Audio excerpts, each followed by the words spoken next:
நாம எல்லாருமே எப்பவுமே பிஸியாவே இருக்கோம். யார கேட்டாலும் டைம் இல்லன்னு தான் சொல்றாங்க. ஆனா பிஎம், சிஎம், வேர்ல்ட் நம்பர் 1 பணக்காரங்கன்னு எல்லாருக்குமே அதே 24 ஹவர்ஸ் தான். இருந்தாலும் நம்மள்ல 90% ஆளுங்களுக்கு அதே 24 மணி நேரம் பத்த மாட்டேங்குது. டைம் இல்லன்னு காலையில சமைக்காம கார்ன்ஃப்ளேக்ஸ் சாப்பிட்டு ஹெல்த் ஸ்பாயில் ஆகும். டைம் இல்லன்னு எக்ஸர்சைஸ் பண்றதில்ல. டைம் இல்லன்னு இப்ப தூக்கமும் 6 மணி நேரத்துக்கு கம்மியா தான் நெறைய பேர் தூங்குறாங்கன்னு ஒரு சர்வே எல்லாம் கூட பப்ளிஷ் பண்ணாங்க. எங்க தான் போகுது நம்ம டைம் எல்லாம்?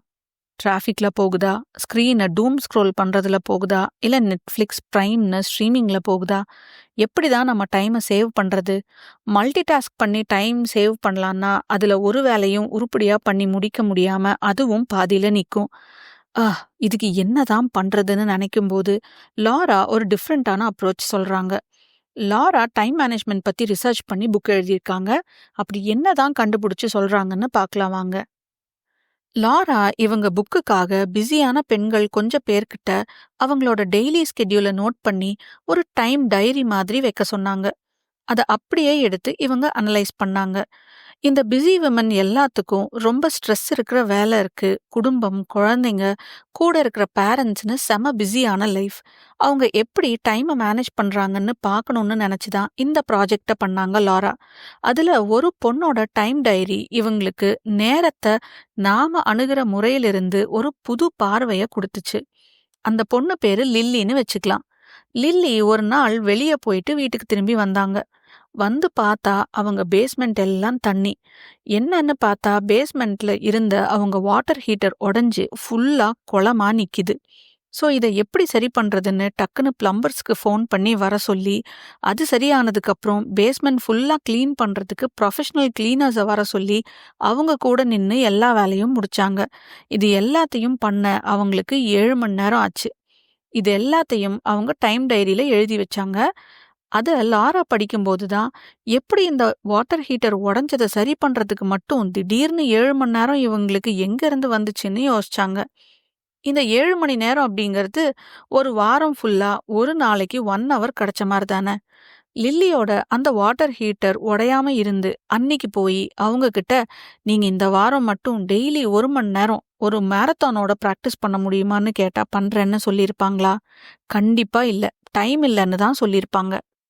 ஸோ டைம் எலாஸ்டிக் மாதிரி இருக்கு. நாம நினைக்கிற மாதிரி வளைஞ்சு கொடுக்குது. நாம எதுக்கு அதை வளைக்கிறோம் அப்படின்னு நாம தான் முடிவு பண்ணணும். ஒரு எமர்ஜென்சினா நாம அதை தான் ஃபர்ஸ்ட் ப்ரையாரிட்டியா வச்சு செஞ்சு முடிப்போம் இல்லையா? அப்போ நமக்கு எது ஃபர்ஸ்ட் ப்ரையாரிட்டின்னு முடிவு பண்ணினா அதுக்கு கண்டிப்பா நேரம் இருக்கும் இல்லையா? ப்ரையாரிட்டி இல்லாததுக்கு டைம் ஸ்பெண்ட் பண்ணாம இருந்தாலே நாம நினைக்கிற வேலைகளை செஞ்சு முடிக்கலான்னு லாராக்கு புரிஞ்சுது. இதே அப்ரோச்சை இன்னொரு செம பிஸியான ஒரு லேடியும் பண்றத பார்த்தாங்க. இவங்க பேரு வெண்டின்னு வச்சுக்கலாம். இவங்க ஒரு ஸ்மால் பிசினஸ் நடத்திட்டு இருக்காங்க. இவங்க கிட்ட ஒரு 12 பேர் வேலை பார்க்குறாங்க. வெண்டிக்கு 6 குழந்தைங்க இருக்காங்க. ஸோ எவ்வளோ பிஸியா இருக்கும் அவங்க லைஃப். இவங்க எப்படி டைம் மேனேஜ் பண்றாங்கன்னு கேட்கறதுக்காக தேர்ஸ்டே அன்னைக்கு ஒரு இன்டர்வியூ வச்சுக்கலாமான்னு ரெக்வஸ்ட் பண்றதுக்காக லாரா வெண்டிக்கு ஃபோன் பண்ணாங்க. வெண்டி அவைலபிளா இல்ல. ஆமா, அவங்களே இவ்ளோ பிஸியான பர்சன் எப்படி வியாழக்கிழமை காலங்காத்தால இன்டர்வியூக்கு டைம் கொடுப்பாங்கன்னு விட்டுட்டாங்க லாரா. ஆனா அவங்க அவைலபிளா இல்லாததுக்கு காரணம் அவங்க ஆஃபீஸ் ஒர்க்கோ பர்சனல் ஒர்க்கோ இல்ல. அவங்க இன்னைக்கு காலையில வெதர் நல்லா இருந்துச்சுன்னு ஹைக்கிங் போறேன்னு போயிட்டாங்களாம். இத கேட்ட உடனே லாராக்கு பயங்கர ஷாக். ஒரு வீக் டேல இவ்ளோ பிஸியான பர்சன், அதுவும் காலையில நேரம், எப்படி இவங்களுக்கு ஹைக்கிங் போறதுக்கு டைம் இருக்குன்னு செம கன்ஃபியூஷன். அத அவங்க கிட்ட கேட்டே ஆகணும்னு எப்படியோ அவங்க கிட்ட டைமை வாங்கி இன்டர்வியூ பண்ணி கேட்டாங்க. அதுக்கு வெண்டி சூப்பரா ஒரு விளக்கம் கொடுத்துருக்காங்க. லாரா, நாம ஸ்பெண்ட் பண்ற ஒவ்வொரு செகண்டும் மினிட்டும் எல்லாமே நம்ம சாய்ஸ் தான் இல்லையா? அதனால எனக்கு இது பண்ண டைம் இல்ல, அதனால நான் பண்ணலன்னு சொல்றதுக்கு பதிலா, எனக்கு இது இப்போ ப்ரையாரிட்டி இல்ல, அதனால நான் பண்ணலன்னு சொல்ல பழகிக்கணும். டைம் இல்லைன்னு சொன்னாலே அதுக்கு இப்போ அவசரம் இல்லைன்னு தானே அர்த்தம்னு சொல்லியிருக்காங்க வெண்டி. இப்போ வீட்டை கிளீன் பண்ண டைம் இல்லைன்னு சொல்றோம். ஆனா 1,00,000 ரூபாய் வீட்டை கிளீன் பண்ணா கிடைக்கும்னா உடனே பண்ணிருவோம்ல. ஸோ டைம் இல்லைன்னு இல்ல, நமக்கு இப்போ கிளீன் பண்ற மூட் இல்லைன்னு தான் அர்த்தம். ஸோ எப்படி எந்த வேலை ப்ரையாரிட்டின்னு கண்டுபிடிக்கிறது? எந்தெந்த வேலைக்கு ப்ரையாரிட்டி கொடுக்கணும்னு முடிவு பண்றது தான் ஃபர்ஸ்ட் ஸ்டெப். இந்த வேலைகளை 2 விதமா பிரிக்கணும். ஆஃபீஸ் ரிலேட்டட் வேலை, பர்சனல் வேலை. ஒவ்வொரு வருஷம் முடியும் போதும் ஆஃபீஸ்ல பெர்ஃபார்மன்ஸ் ரிவ்யூ பண்ணுவாங்கல்ல. என்னென்ன கரெக்டா பண்ணியிருக்கோம், எங்க எல்லாம் நாம இன்னும் நல்லா பண்ணலாம், எக்ஸ்ட்ராவா என்னென்ன பண்ணணும்னு நம்ம ரிவ்யூல இருக்கும். அதையே வருஷம் முடிஞ்சு பண்றத விட, வருஷம் ஸ்டார்ட் ஆகும்போது அத பத்தி யோசிக்கணும். என்னெல்லாம் நாம பண்ணி முடிச்சா இந்த இயர் சக்சஸ்ஃபுல்லா மாறும்னு கிளியரா தெரிஞ்சாலே அதுக்கு ப்ரையாரிட்டி கொடுத்து முடிக்க பழகுவோம். இதையே நம்ம பர்சனல் லைஃபுக்கும் பண்ணலாம்.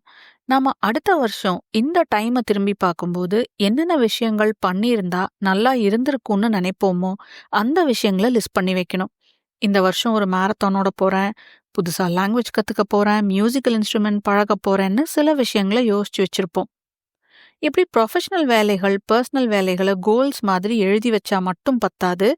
அத அந்த உடைஞ்ச வாட்டர் ஹீட்டருக்கு கொடுக்குற இம்பார்ட்டன்ஸ் மாதிரி முக்கியத்துவம் கொடுத்து டைம் ஒதுக்கணும். இதையே ஒவ்வொரு வீக்குக்கும் ஸ்கெட்யூல் பண்ணிக்கலாம். அடுத்த வாரம் முடிக்க வேண்டிய ஸ்கெட்யூல இந்த வாரம் ஃப்ரைடேவே டிசைட் பண்ணிக்கணும். அதுல ஆஃபீஸ் ரிலேட்டட், வீடு ரிலேட்டட், அப்புறம் பர்சனல் கோல்ஸ்னு ஒவ்வொன்றுலையும் ஏதாவது ஒன்று இருக்கிற மாதிரி பார்த்துக்கணும். ஏன்னா 3மே முக்கியம்தான். நம்ம ஆஃபீஸ்க்கும் வீட்டு வேலைக்கும் ப்ரையாரிட்டி கொடுத்துட்டு செல்ஃப் கேரை விட்டுருவோம். ஒவ்வொன்றுலையும் 2-3 விஷயம் வச்சு அதை எப்படி இந்த வீக்ல பிளான் பண்ணலான்னு பார்க்கணும். இது கண்டிப்பா ஈஸி கிடையாது. எல்லாருக்குமே இது ஒரு ஸ்ட்ரகிள் தான். ஒரு வாரத்துல 168 மணி நேரம் இருக்கு. அதுல ஒர்க்குக்கு 40 மணி நேரம் இல்ல 50 மணி நேரம்னு வச்சுக்கலாம். தூக்கத்துக்கு 56 மணி நேரம்னு போட்டா கூட நமக்கு 62 மணி நேரம் மிச்சம் இருக்கும். இதுல கண்டிப்பா குழந்தைங்க கூட டைம் ஸ்பெண்ட் பண்ண முடியும், எக்ஸசைஸ் பண்ண முடியும். ஆனா நாம கொஞ்சம் ஃப்ரீ டைம் கிடைச்சாலும் என்ன பண்றோம்? டிவி பார்க்குறோம், இல்ல ஃபோன் பார்க்குறோம். கொஞ்ச நேரம் தான்னாலும் நமக்கு முக்கியமான விஷயங்களுக்கு டைம் ஒதுக்கும்போது அது கண்டிப்பா சந்தோஷத்தை கொடுக்கும். எனக்கு தெரிஞ்ச ஒருத்தங்க புது லாங்குவேஜ் கத்துக்கிறத ப்ரையாரிட்டியா வச்சாங்க. ஆஃபீஸ் முடிச்சு வீட்டுக்கு வந்ததுக்கு அப்புறம் வீட்டு வேலைகளை முடிச்சு நைட்டு 9 o'clock ஒரு கிளாஸ் கண்டுபிடிச்சு சேர்ந்தாங்க. கிளாஸஸ் எல்லாம் முடிச்சதுக்கு அப்புறம் ப்ராக்டிஸ் பண்றதுக்கு ஆஃபீஸ்க்கு பஸ்ல போற டைமை யூஸ் பண்ணிக்கிட்டாங்க. ஸோ மனசு வச்சா கண்டிப்பா நமக்கு முக்கியமா இருக்கிற வேலைகளை செஞ்சு முடிக்க டைம் இருக்கும். அந்த வேலைகளை நாம கண்டுபிடிச்சு அதுக்கு இம்பார்ட்டன்ஸ் கொடுத்தாலே போதும். நாம அங்க கொஞ்சம் இங்க கொஞ்சம்னு டைமை சேவ் பண்ணி நம்ம வாழ்க்கையை ஓட்டணும்னு நினைக்கிறோம். ஆனா சக்சஸ்ஃபுல் பீப்புள் அதை அப்படியே ஆப்போசிட்டா பண்றாங்க. ஒருத்தரோட வாழ்க்கைய அவங்களுக்கு ஏத்த மாதிரி அமைச்சுக்கிட்டாலே டைம் தன்னால சேவ் ஆயிடும். என்னங்க, இந்த டைம் மேனேஜ்மெண்ட் அப்ரோச் உங்களுக்கு ஒர்க் ஆகும்னு நினைக்கிறீங்களா? இல்ல நீங்க வேற ஒரு அப்ரோச் ஃபாலோ பண்றீங்களா? இது எல்லாத்தையும் கமெண்ட்ஸ்ல சொல்லுங்க. இனி இந்த மாதிரி வேற ஒரு நல்ல டாபிக்கோட நெக்ஸ்ட் எபிசோட்ல மீட் பண்ணலாம். பாய்.